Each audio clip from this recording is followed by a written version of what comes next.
But until we actually believe that we could lose our way, we're not going to take the steps necessary to really stay on course. And again, go back to where we started this conversation, Jason. When it comes to this issue of drift, how do we avoid drift? First, know the destination, know where we're going, have that point up ahead and say, what does it look like for a life of faithfulness? And then that's not enough. You can have that point and you can just sit back and you're not going to reach that point. So it's knowing the destination and then grab that oar and start rowing today. Make the decisions, make the courageous decisions that are necessary to do the work, to have a life on mission with an abundance of God's grace. Let's know where we're going, and then let's row together for more of us to live well. And let's change that stat. 1 out of 3 finishing well is too small. Let's go 3 out of 3. Hello, friends, and welcome to another insightful episode of FrontStage BackStage. I'm your host, Jason Daye. Each and every week, I have the privilege, the honor, really, of sitting down with a trusted ministry leader. And together, we engage in a conversation to help you and pastors and ministry leaders just like you really thrive in both your life and leadership. Now, if you're joining us on YouTube, please give us a thumbs up. Drop your name and the name of your ministry in the comments below. We'll be praying for you in your ministry. And whether you're joining us on YouTube or your favorite podcast platform, please be sure to subscribe, to follow, so you do not miss out on any of these great conversations. I'm excited today because I'm welcoming Peter Greer to the show. Peter serves as the president and CEO of Hope International. He's written a number of books, including his most recent, which is entitled How Leaders Lose Their Way. Peter, welcome to FrontStage BackStage. Thanks for having me. Yeah, super excited about this conversation. This book that you and Jill Heisey, is that how you pronounce Jill's last name? That's correct. Okay, I thought so. That you and Jill co-authored. Absolutely fantastic. I love how it dives right into something that maybe we who are in ministry leadership, whether pastor or ministry organization, may not think about this nuance. And I love how you go there and then you just kind of explode it throughout the book. So thank you for this. But we often talk about organizational drift or mission drift, right? And we sit down and kind of strategically talk about our local church or our ministry organization, making sure that we're staying true to the mission. But one of the things that you, Peter, bring up in How Leaders Lose Their Way is that although that's important, there's also this idea of personal drift, right? We in this personal side of it, use King Solomon as an incredible example throughout the book on this. And so I'd love for you to start off, Peter, just talk to us a little bit about the differences and the importance of this idea of personal drift. Yeah, well, it was a decade ago that Chris Horst and Anna Haggard and I wrote a book called Mission Drift, and it really looks at how organizations slowly, but it seems like so often, move away from their founding purpose and their Christ-centered mission. And it happens in history, and it is happening in real time. And again, a decade after we wrote that book, started exploring, would it make sense to do a revised and expanded version? And I thought that sounded terrible. I don't want to highlight any more examples. I feel like we did that. But what I think over the last decade has really become clear to us is that the principles that we write about in how organizations lose their way, those same principles have a very personal application. And over the last 10 years, my guess is we could all, if we pause for just a moment, we could remember individuals that we looked up to. Maybe we had read their books, or individuals that we had this respect for. And then you hear the news, or you see the story and you wonder, how did that happen? Right. And as we started to look at that, we found that the answer is exactly the same. What leads organizations to drift is the same thing that leads us to drift. And that is small compromises. Subtle ways that don't seem that consequential in the moment, but you take enough small compromises compounded by time, and you realize that you end up in a very different destination. And so our research, we started to understand, what is it that pull leaders away? What is it that we need to be aware of? What is it that we need to do so that our lives could be marked by long-term faithfulness and not another story of drift? So that's the process that we went through to say, how can we have lives of long-term faithfulness? As Eugene Peterson writes about that, long obedience in the same direction. How do we do that? Yeah, absolutely. And it is so important for us in ministry leadership to pay attention to this because, as you said, these are little compromises, incremental shifts that all of a sudden, a decade later, you turn around and you look back, you're like, how did I get here personally? Right. And we hear these stories, as you said, about a lot of ministry leaders who find themselves in these places. We don't want to be that. We don't want our listeners, our audience to be that. We don't want any ministry leader to move that direction. And so, Peter, let's begin leaning in a little bit about, so foundationally, you looked at the life of King Solomon as a good example. Obviously, we can kind of think about how that makes sense, but talk to us a little bit about why King Solomon. Why did you lean on that, and what did you learn as you were researching, as you were studying and preparing for this? I mean, King Solomon is a fascinating example. And I love how scripture, it doesn't gloss over the challenges. It doesn't just tell the highlights of individuals that are faithful. But there was one study that looked at leaders in scripture and found that only 1 in 3 finished well. 1 in 3, Jason. Wow. And then the study that was done said that might not be too far off the percentages today. And so this should be like alarm bells should be going off if indeed that is true. And some it's this big, egregious kind of loss of way, and some it's just this slow erosion of passion and purpose. But less than 1 in 3 in Scripture really finished well. And King Solomon, if you think about biblical leaders that started well but maybe didn't finish well, there's so much that has been written from King Solomon.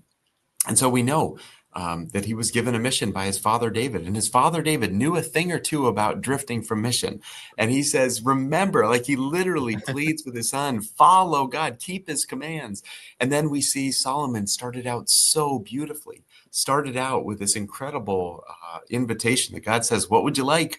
And Solomon says, I need wisdom, for who by himself can govern this people of yours? He knows that he can't do it. He starts with such beautiful humility, but then very quickly it's replaced by hubris.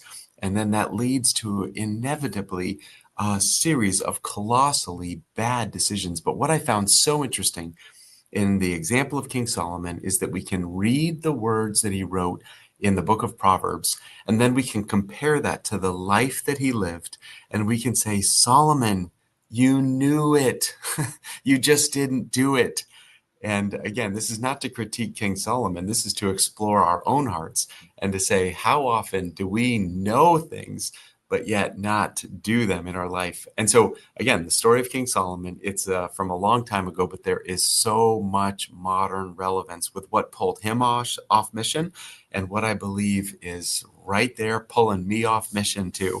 And so it's really just this opportunity to say, let's learn from him. Let's learn from modern examples. Let's learn what happened. And then let's try to chart a different course. Yeah, absolutely. I love that. And, you know, it's so interesting to you brought this up and you touch on this in the book about, you know, finishing well, the idea of what you said about the research, where there's so many times in scripture that scripture shows us not just the highlight reel. Scripture is definitely not Instagram, right? Like it's not just all the highlights of everyone's lives. It is the underbelly of it as well. And the reason that exists for us is that it helps provide some guidance on not just what to do, but what not to do. And so you write about these misguided pursuits, these things that King Solomon got caught up in, but as you said, fast forward it to today, we get caught up in it as well.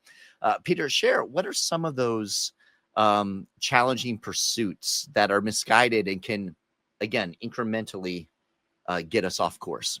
Yeah, and this is why I just love the analogy of drift because it's subtle, right? And a lot of the things these pursuits are not bad in and of themselves. It's just when that slowly becomes disordered, when that becomes the goal, as opposed to what does long-term faithfulness look like? And then all these other things are important as well, but it gets order of prioritization, order of love, disordered. As has been written about. But for me, one of the real simple ones is how easy is it to say we are pursuing God's goals, but to do it in our own way. Sometimes to say we want to pursue the will of God, but not do it in the way of Jesus.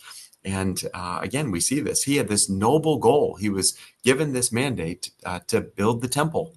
That was something that was an incredible privilege that he was given. He's going to be the one that's going to build the temple. But if you look at the way that he did it, it was not in the way of God. He uses slave labor as part of this process. And then you look at Miss Order Loves. How long did he spend building the temple? 7 years. How long did he spend building his own personal residence? 14 years. Again, where's his level of prioritization? What is it that matters? So that is just one example of what I would say was one of these pieces of, again, even if the goal is not bad, the way that we pursue it. And again, this for me, coming out of church and nonprofit world, there is nothing wrong with wanting to build a church and wanting to build a nonprofit. But if I go outside my office right here and I talk to the families that we have, the staff that we have, and they say, this job is having a terrible impact on my soul. My family is falling apart because we are nonstop doing this work. I would say noble goal, but not in the right way. So again, ancient story, whole lot of modern relevance in the way that we lead and serve as well. Hey friends, just a quick reminder that we provide a free toolkit that complements today's conversation. You can find this for this episode and every episode at pastorserve.org/network. In the toolkit, you'll find a number of resources, including our Ministry Leaders Growth Guide. This growth guide includes insights pulled from today's conversation, as well as reflection questions, so you and the ministry team at your local church can dig more deeply into this topic and see how it relates to your specific ministry context. Again, you can find it at pastorserve.org/network. Yeah, that's a great example. As we look at some of the other things that are evident in the life of King Solomon, that again got him off task. What are some of the other elements that you see us wrestling with even today? Jason, one of the other ones that's so interesting is you look in the book of Proverbs, and one of the things that King Solomon said is that wounds from a friend can be trusted. He said, we know we need people in our life to call us out, and you want to stay on mission, you need people that are going to help you see when and where you are slowly getting off mission. And yet, if we look at the life of King Solomon, do you know how many times we see someone challenging the decisions of King Solomon? Do you know how many times we see a friend inflicting a few wounds? Do you know how many times we even hear about friends? We hear about one friend and 0 times that anyone said, hey, I think you are getting off track, even though he was making some pretty egregious decisions that were so clearly not in the way of the God that he started wanting to follow. And yet you look at his father's life, King David, and you see that there are several instances where when David was getting off track, whether it was the prophet Nathan or whether it was the commander of his army, Joab, they came to him and said, hey, you're making a colossally bad decision. And yet we never see that in the life of King Solomon. And that connects to the modern research. Every leader that we found had no one in their life that really challenged them in a deeply personal way. Either they didn't disclose what they were going through, the challenges that they were facing, or there was no one who knew them well enough or loved them well enough to say, that doesn't seem right. That seems like you're heading in the wrong direction. So again, ancient story, modern relevance, wounds from a friend can be trusted. And maybe the question for you and me is, when is the last time in love we had some friends that gave us a few jabs to make sure that we are staying on track, on mission, and avoiding drift? Yeah, absolutely. I love that idea. And you actually, in the book, you have this beautiful diagram that helps us think about these core relationships in our lives and how they speak into our lives, and talk about people that are mentoring us. And we often talk about mentors or coaches or even therapists or counselors, people speaking into our lives. But then you also have the friends, those people that know us well, right? Like those are important part of our lives, speaking into our lives. And if we isolate ourselves as leaders, we don't have people who are asking, like you said, Peter, those challenging questions. those questions that go beneath the surface. If we just surround ourselves with yes men and yes women, it makes us feel better in the moment. But again, that pushes us on this trajectory where things typically do not end well. This relational piece, I would love to lean into it just a little bit more if we could, Peter. How have you seen in your own life and the life of other leaders who are on a trajectory to lead well? They're on a trajectory to end their leadership and leave a positive legacy. Where are relationships? How do relationships impact that? Where does that sit in the world of ministry leaders? Mm. So again, the research that we did was to try and understand what causes leaders to lose their way. And the second part, and how to make sure it doesn't happen to us. And so everything that we found wasn't just the identification of problem, but then also identification of practice. What can we do in our life to put a few more safeguards around the way that we live and the way that we lead and the way that we serve? And you're exactly right. One of the things we found was isolation is utterly deadly. It is utterly deadly for a leader. And the more things that we have that we're dealing with that we just keep trying to stuff down that no one knows, the bigger that box inside us, that is just packing down TNT. It's just going to make for a more explosive, not if, but when we're not made to keep putting things down. And what's the great antidote to that? Real friendships, to do life together where we're having in a trusted relationship the opportunity to say, I'm really challenged right here. I'm struggling right here. Where do you see me living in a way that is not in alignment? So how many secrets do we have? I was just talking to a friend and he said, in my life, I truly have no secrets anymore. I thought, wow, how many people can say that? Right. How many people truly can say, I've got people that I'm just doing life with.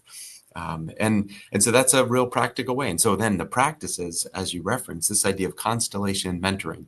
And I thought of mentoring kind of as just a one-on-one, but I think we need to be more thoughtful and intentional with a whole range of relationships, the constellation of people that are around us.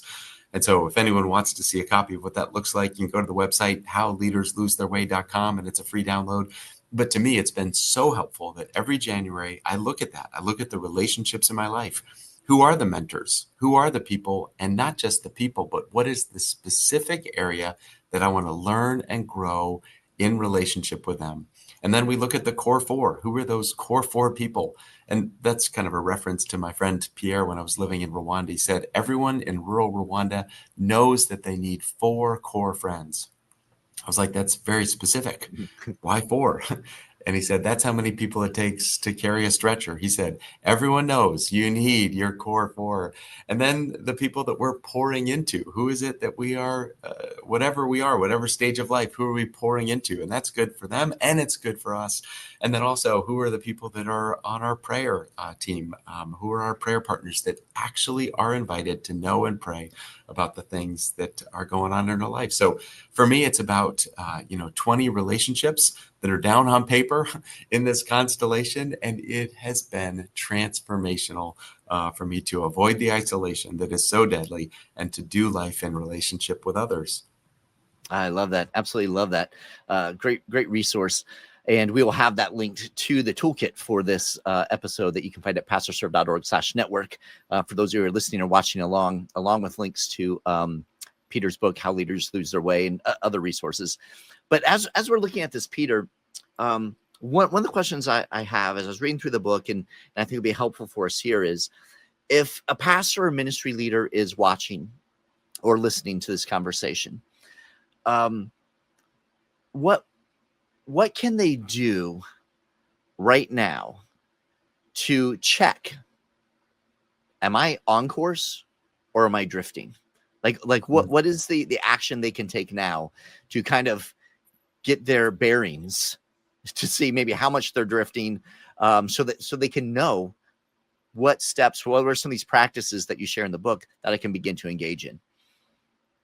Jason, that's a really interesting question. And you phrased it, I think, in a very interesting way. And I would start by having the assumption, the question is not, am I drifting? The question is, where am I drifting? and and I think about this. We had a little time with our neighborhood a couple weekends ago, and there was this tree that was one of these weed trees, and it was out of control, and it was in the space. It was kind of between three of our neighbors, and it was just out of control. And it took a whole day for us to take that thing down, multiple trips getting that thing taken care of. And what was so ironic is if any of the three of us neighbors a few years ago had gone, it would have taken 30 seconds to pull that weed out, but it had grown. And to me, the assumption is I am drifting in my life. Lord, search me and know me. See where I am drifting, and I think that is a very different starting point of just the assumption of drift or the assumption that I'm not drifting. That is a very different way of framing this. And so for me, it's like, yeah, Lord, please show me, where am I drifting? And then some of the indicators that we found. We already talked about friendship. That's a big deal. How much do we know that we would not feel comfortable anyone else knowing? That should be a blinking red light. Second question, what's our prayer life like? I'm amazed at how many decisions are dramatically different. And I want to phrase that, not how is my prayer life, but not the public one, not the one when you're doing it. How is your personal relationship? And what does prayer look like in your life? Again, that is a really interesting thing that we found correlated with life of faithfulness or life of drift. Third is, when is the last time you slowed down to even know where you are? Again, drift. If you're on the water, you stop paddling, you might think you're in the same place, but it's only when you look up and see that place on shore that you realize, oh, wow, I stopped paddling, but I did not stay in the same place. And I think a similar way is, when was the last time you slowed your internal RPMs down enough to know, where are you? Where are you right now? And then fourthly, ask people who are closest to you. Ask them. Have the courage to say, where do you see drift in my life? And if that question terrifies you, that is another really important piece. So I could go on, but those are some of the pieces. And it's, again, it is small and it is subtle. But I really would say the sooner we catch these small compromises, the better we are going to be, as opposed to letting them grow, letting them continue to flourish. And a lot of times, it's slowing down enough and identifying where, not if, drift is happening in our life. At Pastor Serve, we love walking alongside of pastors and ministry leaders just like you. If you want to learn more about how you can qualify for a complimentary coaching session with one of our trusted ministry coaches, please visit pastorserve.org/free session. You don't want to miss out on this opportunity? That's pastorserve.org/free session. Yeah, I love that, Peter. And that's incredibly practical for us to think through, like, okay, what does that look like for me? And I think one of the points that you and Joe make in the book, and that you've kind of reiterated here, is that the idea of drift is something that we need to have a rhythm around. The idea of checking our drift, we need to have a rhythm around that. It's not something that, every 5 years we check in on, because in 5 years, those incremental shifts can become just like the tree that you guys took down, right? Just, if you would have pulled the weed when it was a weed, it wouldn't have been as big an issue. And so talk to us a little bit, Peter, about these rhythms. You've written and you've spoken about this idea of resting and slowing down, but even the rhythm of checking in on our drift. How do we incorporate that into our regular spiritual rhythms? Yeah. Jason, there are some people that are going to write books as theologians. There are some people that are going to write books as scholars. I'm a practitioner. I just want to know, what do I do? How do I put this into practice? And so at the end of every chapter, it's like, let's get practical. What do we do in every single one of these areas? And I would just say that that's the tools were created not for others, but for us. How can we put these things into practice in our own life? And again, the regular reflection, that's just something that I never did until recently, but to actually put on my calendar the things that I say matter to me.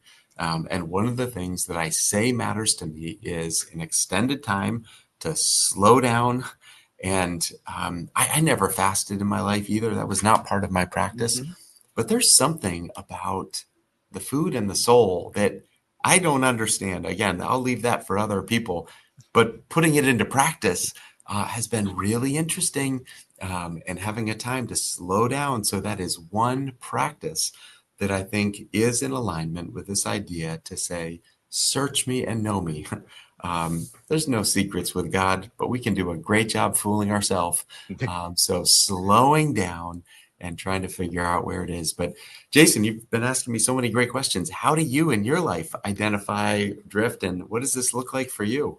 Yeah, that's a great question. I think one of the things that's absolutely key is the the remembrance that we're on a journey. So often, I think earlier in my ministry life, I would feel like, okay, so I've gotten to a certain place, and so I achieved something. I can tick that off, right? Like that's off the list. And then, okay, let's focus on something else. That's kind of how I was wired. And what the Spirit has taught me over the years is that there is this rhythm within this journey, that things aren't just necessarily, ticked off. The box is checked, but the idea is, how do we revisit things? And so that's why I like to think a lot more about rhythms versus balance. Sometimes we talk about balance. I love rhythms because rhythms remind me that we're revisiting things, because we are all progressing, we're all growing, we're all developing, we're in different stages of life. Therefore, these things need to be revisited. I certainly appreciate the exercises that you did, the very practical exercises that you and Joe provide in how leaders lose their way, because those are tools that I can see are things that can be part of that rhythm. These are tools that can be revisited. After we process through the entire book, some of these tools will definitely be part of, kind of that toolkit that I have of things that whenever I do these rhythms of revisiting things, to pull those out and reassess. And I think that helps us stay on track, right? Because it is that rhythm. It is that reminder that we are always in progress, that we are growing in our sanctification, that we're growing in our relationship with Christ, that life is changing around us. So how do we incorporate those kind of check-ins kind of in a rhythm in our lives? So yeah, So that's good. great stuff. One of the things I really appreciated, in addition to just the practicality of the book, How Leaders Lose Their Way, was really kind of the heart behind it, Peter.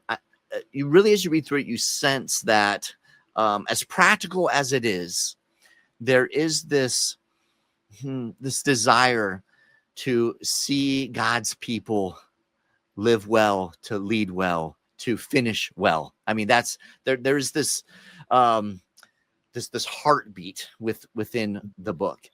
I would love to hear a little bit, Peter, if you could talk to us about the importance of that to you personally, Mm. of not just for yourself and how you lead, but leaders around you, leaders who are representing Christ around the world, even. What is the heart beneath all of this? Yeah. Thanks, Jason. Um, you hear the statistics of 1 in 3 leaders finish well. Uh, that that got my attention. Yeah. But what got my attention even more is then watching the people that I looked up to, that I knew, and instead of having any sort of a attitude of I can't believe they did this, it's a different question. It's, if statistically that is more common than not, how do I make sure that that's not my story? Right.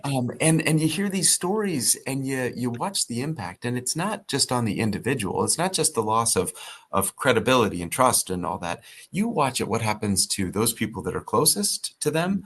You watch at the impact to the organization that they've spent their life investing in. And it is not hard for me to think about If I were to egregiously lose my way, what would that mean in the conversation that I would have with my wife and my kids? What would that do to my colleagues that I have such admiration and appreciation for? And more than that, what would that do for the watching world that that sometimes questions not just the leader, but questions the one that they said that they followed? And of those that leave the faith, 24% say the primary reason they did is because of a person who was supposed to be a follower of Jesus that did not act in the way of Jesus. There's a lot at stake on this. Yeah. 24% of those that are walking away. And I have seen this with people who I love, that it's not actually a problem with the theological or practical. It's they saw or were wounded so deeply by someone who professed Jesus and then did not live that out. There is so much at stake. There is so much at stake. So I resonate with Robert Robinson, who wrote in the hymn, Come Thou Fount of Every Blessing. He says, prone to wander, Lord, I feel it. Prone to leave the God I love. And I think if we're all honest, it's not difficult to imagine we could make a mess of things. We could really very easily make a mess of things. And it's not difficult to also imagine what would be the impact of that on the people and the organizations that we care so deeply about. So those are some of the reasons why I really wanted to research this and say, Lord, but for the grace of God go I. And so help me. Here's my heart, Lord, take and seal it. What does that look like in a practical way to live in such a way that is in alignment with what I say matters, what I say I want my life to be about. Yeah, I love that. I love that heartbeat. Peter, as we're winding down this conversation, it's been incredible. I love how you bring the very practical, the very biblical, and then there's the soul, the heart behind it all together. So incredibly meaningful. I want to give you an opportunity. You have the eyes and ears of men and women leading in ministry. What words of encouragement do you have for them today? Yeah, just maybe as we have this conversation, and even with we trying to treat the stories in the book, there's stories of people that have lost their way, and I would just say, assume that could be your story as well.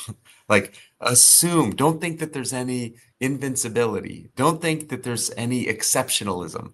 And I think for all of us, that means that we get serious about the decisions and actions and thoughts and behaviors. But until we actually believe that we could lose our way, we're not going to take the steps necessary to really stay on course. And again, go back to where we started this conversation, Jason. When it comes to this issue of drift, how do we avoid drift? First, know the destination, know where we're going, have that point up ahead and say, what does it look like for a life of faithfulness?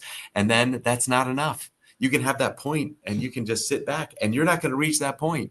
So it's knowing the destination and then grab that oar and start rowing today. Make the decisions, make the courageous decisions that are necessary to do the work, to have a life on mission with an abundance of God's grace. Let's know where we're going, and then let's row together for more of us to live well. And let's change that stat. 1 out of 3 finishing well is too small. Let's go 3 out of 3. Nice. Yes, I love it. Thank you, Peter, so much for making time to be with us here on FrontStage BackStage. Thank you for that encouragement. Thank you for your heart for pastors and ministry leaders. And for those of you who are watching or listening, we will have links to Peter's ministry, his organization, Hope International, links to the book, How Leaders Lose Their Way, links to the different resources in the toolkit, which we prepare for this episode and every episode we do. You can find that at pastorserve.org/network. In the toolkit, you'll also find Ministry Leaders Growth Guide, which pulls insights out of this conversation that Peter and I just had, and also pulls some questions out for you to reflect on personally, reflect on with the leaders in your local church or your local ministry. So we encourage you to check that out at pastorserve.org/network. Peter, such a joy to have you. Thank you for your passion around this. How leaders lose their way, and just the heart you have in regard to helping us recognize where we are drifting and then take measures to pull ourselves out of that drift and to focus in on what God's called us to. So thank you, brother. Thank you, Jason. I've thoroughly enjoyed the conversation. Awesome. God bless you. Here at Pastor Serve, we hope you're truly finding value through these episodes of FrontStage BackStage. If so, please consider leaving a review for us on your favorite podcast platform. These reviews help other ministry leaders and pastors just like you find the show so they can benefit as well. Also consider sharing this episode with a colleague or other ministry friend. And don't forget our free toolkit, which is available at pastorserve.org/network. This is Jason Daye, encouraging you to love well, live well, and lead well.